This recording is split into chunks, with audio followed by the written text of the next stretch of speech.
if you find something, an out of place artifact, the Smithsonian's likely to show up to make it go away. Yeah. I could see them Why do making. you feel as though that is? What do you feel as though if Well, someone was doing something like that that or a group that would was? have to be that would actually have to do with government. I mean, there's something there going on, and it doesn't really With our matter. government? Yeah, with with all governments, okay, Mm-hmm. and like everybody knows that not with knowledge is power, okay. That's a basic understanding that everybody knows, and like if we are taught to believe anything, all right, and all of a sudden, freaking, they come up with something that is just so outrageously off the grid and not a part of what we were being taught, then that's gonna cause a chink in the freaking in the chain. You know what I mean? So finding giants out in the desert, hidden in caves with red hair, in the middle of freaking the Southwest that I are believe it was Kentucky, wasn't it, or was that Oklahoma? wait, that was, I think that was Kentucky. Yeah, I But we think. have aliens. You think it's so far fetched to believe Well, stuff like this now, even that's with the Oh, aliens? the whole thing. You know what I'm saying? Giants with red hair in Kentucky. You know what I mean? uh, Freaking that. the local Indians smoked them out, if I'm not mistaken. They like Yeah. sealed the door and filled it with smoke to kill them. Okay, 10 leading scientists who died of suspicious circumstances. Since the start of the 21st century, some have noted that many leading scientists suddenly began to drop like flies. Some were murdered, while others appeared to have died in tragic accidents. While most people found the explanation for these scientists' deaths perfectly acceptable, some began to investigate further, and the conspiracy theory that they were being eliminated was born. Many of the scientists were found to have had secret ties to the intelligence community, and it was argued that they were being targeted intentionally. Here are 10 such people: Dr. Rodney Marks. Australian astrophysicist Dr. Rodney Marks died from acute methanol poisoning. Wasn't What isn't known, however, is how he was poisoned. Suicide was officially ruled out during the investigation that followed. As more time passed, it's likely that his death will remain a mystery. Marks, who was employed by the Smithsonian Society, was a part of a research project in Antarctica for the National Science Foundation at the time of his death on May 12, 2000. He had suddenly become unwell the previous day, even vomiting blood as his condition worsened. Accidentally, investigators have cited their frustration with the National Science Foundation, noting a distinct lack of cooperation from the group, which made the investigation difficult. Coroner Richard McElrea stated that he was not entirely satisfied that all relevant information and reports had been made available to New Zealand police. And that was one of them. I figured when you guys were talking about the Smithsonian, that would be a good example. Yeah, Yeah, I really just raised my eyebrow when you said that he worked for them. Um, so that's quite. And see what kind of research are they doing. The Smithsonian isn't just about government. I mean, the Smithsonian actually goes out and does scientific investigations and stuff too. You know what I mean? So you you you kind of have a they go in a lot of different directions. now, something I do want to inject into the conversation based on what was said earlier about governments worldwide covering everything up. A little more than a decade ago, India pledged to stop covering up UFOs and to start making all of their news, what would be news items that would quickly get covered up elsewhere. They've pledged to make theirs public. And I have seen them do it a little bit in some of their news sites. Unfortunately, when you try to read through Indian news sites, you get so much crap anyway. It's very hard to go through Indian news and find things because they Yeah. tend, I mean, their newspapers are like their movies. So, They're horrible. yeah. Like some of the stuff, Newspapers are like them. some of the stuff they put on there is just crazy because like they start talking about these Muslims that kidnap their women and shit. You know what I mean? It's like freaking. I'm like, are you serious? You're gonna just openly post that shit on your freaking news or newspapers and stuff? You know, that stuff is basically shut down in most other countries. I mean, because it's like it's a growing thing that everybody does. You know what I mean? These horrible Muslims are stealing our freaking Christian women and forcing them into the worshiping Allah and shit. You know, and India still does it. They're like, because most of them are like Buddhist or freaking Hindu. You know, and oh God forbid freaking those horrible Muslims moved into our area, which they've been there for the longest time, you know. But Allah is just God.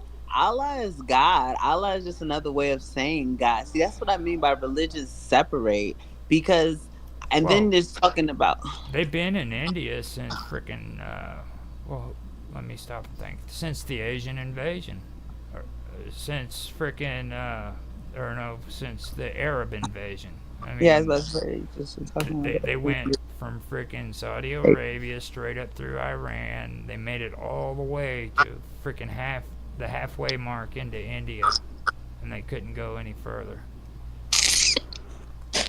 But Muslims have been there forever. I mean, just as long as, well, not just as long as the Buddhists and the Hindu, but now all you ever see when you check that stuff out is, you know, stuff like that. And that was just an example. There's other crazy shit they post. But see, is that not propaganda? It's almost like pushing Christianity. Well, Excuse me, in a certain area of life, like it's not just Christianity. It's not just Christians doing it. It's, you know, no, that's what I was saying. Hindus and Muslims, Buddhists. You wanna piss a freaking who is it, a Hindu off? You freaking eat a cow, okay? You go out there and freaking butcher their cow and eat their cow for freaking dinner, and you watch what happens. They'll straight up kill you. I mean, Oh, to be fair, if you butchered a Texan's cow right in front of them and tried to eat it, a cowboy probably. yeah. they don't play on Texas. Maybe for a slightly different reason, but Yeah. You're gonna have the same results that way. It's, I mean, the kind of stuff that you listen to, it just comes back to having discernment. You just have to really be aware of what's going on, you know. What would be the point of a government attempting to fuel us with a certain type of belief? Like, why would you? What would be their motive? Would you, if you, it just regular combo, like not saying anything is definite this, but if you could guess, what would you feel as though that would be the agenda? okay. This is a good question. All right. You saw probably in some of the discussion earlier today where strong socialist regimes want to get rid of any type of religious influence because they want to replace religion with the state. If you run into a serious socialist, or what we in the United States call liberals, but it's not the proper definition of liberals. Proper definition, I'm probably a liberal. That's not the definition we use. But if you find the ones that are pro-state everything, they're going to believe everything the government says, they have replaced religion with government. And the government wants that. anything that might, okay, layer one might move people towards non government religions they don't want getting out. Second, on another layer, not everyone in the government is part of the globalist plan as we talk about it. We've talked about globalism a little bit, the one world government plan. Not everyone's on that boat, but they would still want to block certain things because, okay, especially in history, at one time the U.S. was a majority Christian nation. You could just assume the average person walking down the street was probably some form of Christian. Well, people who are very, very strict in certain interpretations aren't going to believe anything. If you start introducing aliens into the mix, all of a sudden that draws up too many religious questions, and you have to worry about upsetting the nation you want to keep running smoothly, because all of a sudden they start thinking about aliens, and it becomes I thought there was a separation between church and state, though. Yeah, right. I mean, like, but do you see what I'm saying? Because, like, go ahead, keep going, please. Thank you. But yeah, they were worried about, you don't want to upset the nation, you want to keep the gears turning. You don't want anything that'll throw a cog, you don't want to throw a sabot into the gears. I think America's trying to back out of a bad deal without paying the piper. I really feel like they're attempting to slide on these people that got them under a strong arm, and their only way to do it is to separate from the powers that they consistently use, i.e. their money, i.e. their religion, and that's what's really going on. Because I'm not. Well, let me kind of add in on that too, because like Dave has a point in what he's saying there, okay, and I can use a perfect example, okay, and I was mentioning reverse engineering, all right. Well, let's bring up Area 57, all right. We know that something's going on in there. Now, all of a sudden, frickin', we have these ufologists who believe that Area 57 is reverse engineering UFOs. Now, that could be true, but what if it isn't? You see, nobody wants to flip the script and say, okay, what if something else is taking place that they don't want me, you, and Dave to know about? So they go out to these ufologists and they endorse it. They say, yeah, put that stuff out, man. We're going to throw some money your way, too. And of course, it's not going to come directly from them. It's going to come from a third party, okay? And the reason why they're doing that is because they would rather you look at the alien conspiracy rather than what's really taking place in Area 51. Okay? You see, there could be things going on there that concerns genetics. They could be doing genetic research on freaking human beings. They could be doing well, hell, that's about as bad as you can get, genetic research. Chemical but they warfare, are. I mean, that's what they have. Chemical warfare that's been illegal since World War I. They could be still doing chemical warfare.